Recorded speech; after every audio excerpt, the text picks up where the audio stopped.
K7H spiritual ज्ञान प्रस्तुति में आपका स्वागत है।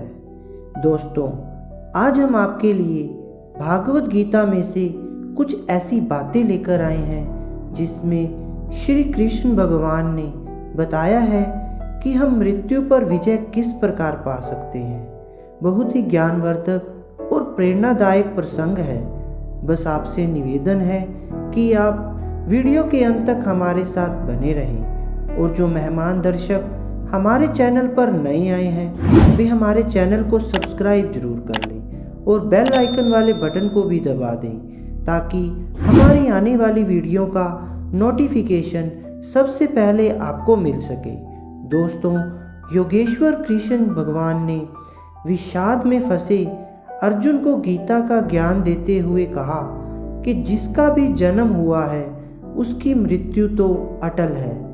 उन्होंने बताया कि यह शरीर तो नश्वर है, नाशवान है, एक ना एक दिन इसे नष्ट होना है। जिस प्राणी का भी इस मृत्यु लोक में जन्म हुआ है उसे एक ना एक दिन जाना ही है।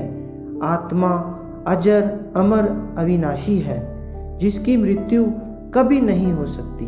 जन्म अर्थात न्यायकर्ता परमपिता परमेश्वर की न्याय व्यवस्था, उसके अंतर्गत जीवात्मा के पूर्व जन्म के जो कर्म हैं उनके फल के अनुरूप उसे उपयोग के लिए एक साधन के रूप में मनुष्य का तन प्रदान करने के संयोग को ही जन्म कहते हैं। ठीक इसके विपरीत अपनी आयु पूर्ण कर लेने के उपरांत आत्मा का जीर्ण शीर्ण मरण धर्मा शरीर के त्याग को ही मृत्यु कहते हैं। वेद भगवान ने भी मृत्यु ऋषि कहकर स्पष्ट कर दिया कि मृत्यु अवश्यम भावी है। तो मृत्यु पर विजय कैसे प्राप्त की जा सकती है? मृत्यु पर विजय को समझने के लिए हमें पहले यह समझना होगा कि मृत्यु किसकी होती है, हम कौन हैं और क्या हम मरण धर्मा हैं।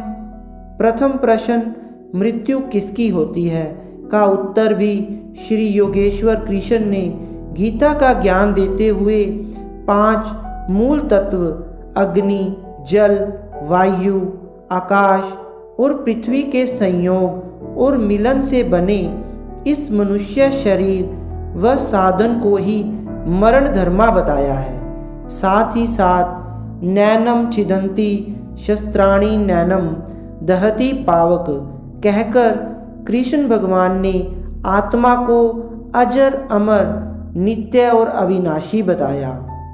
यजुर्वेद के 40वें अध्याय के 15वें मंत्र में वेद भगवान ने भी आत्मा की अजरता, अमरता और शरीर के मरण धर्मा होने को स्थापित किया है। यहाँ यह स्पष्ट हो जाता है कि जीवात्मा मृत्यु से परे है और हमारा मनुष्य का तन अर्थात ईश्वर प्रदत्त साधन ही मरण धर्मा है।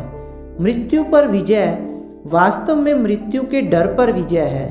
एक डरा हुआ कायर व्यक्ति अपने जीवन में सैकड़ों बार मरता है, जबकि निडर साहसी मृत्यु के रहस्य को जानने वाला जीवन में केवल एक बार ही मृत्यु का आलिंगन करता है।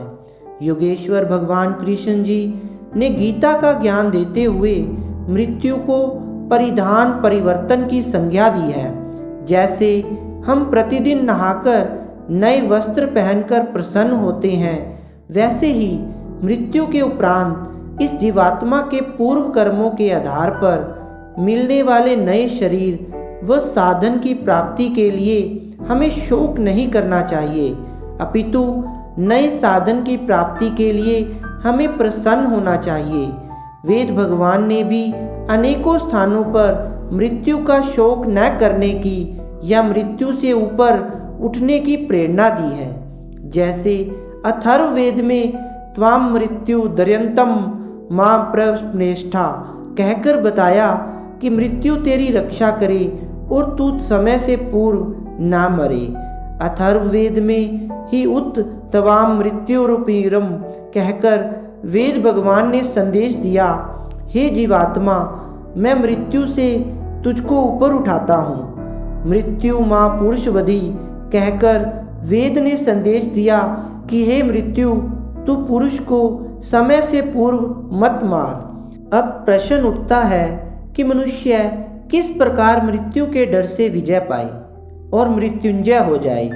मृत्युंजय मंत्र की व्याख्या करते हुए जब हम खरबूजे की उपमा देते हैं और उसकी सुगंधी की चारों ओर फैल जाने की बात करते हैं, तो हमें यही संदेश मिलता है कि मनुष्य के रूप में अपने इस सीमित जीवन काल में ईश्वर प्रदत्त साधन मनुष्य के तन का उपयोग करते हुए ऐसे सुंदर यज्ञ परोपकार के सद्कर्म करे जिससे हमारी सुगंधी यश चारों ओर फैल जाए और फिर चाहे मृत्यु के उपरांत हमारा भौतिक शरीर रहे या ना रहे, परंतु हमारा यश रूपी शरीर सदा सर्वदा के लिए अमर हो जाए तथा हमारे चले जाने के बाद भी जनमानस में हमारे कर्मों विचारों के माध्यम से हमें जीवित रख सकें। वैसे भी शतपथ ब्राह्मण में अमरत्व की व्याख्या करते हुए कहा है कि जिसको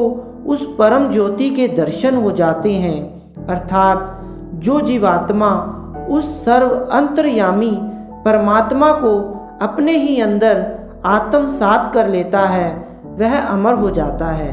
या जो मरण धर्मा अपनी समस्त कामनाओं को पूर्ण कर लेता है, अर्थात यदि मनुष्य अपने जीवन के लक्ष्य अर्थात ईश्वर की अनुभूति करते हुए मोक्ष को प्राप्त हो जाता है, तो वह अमर हो जाता है।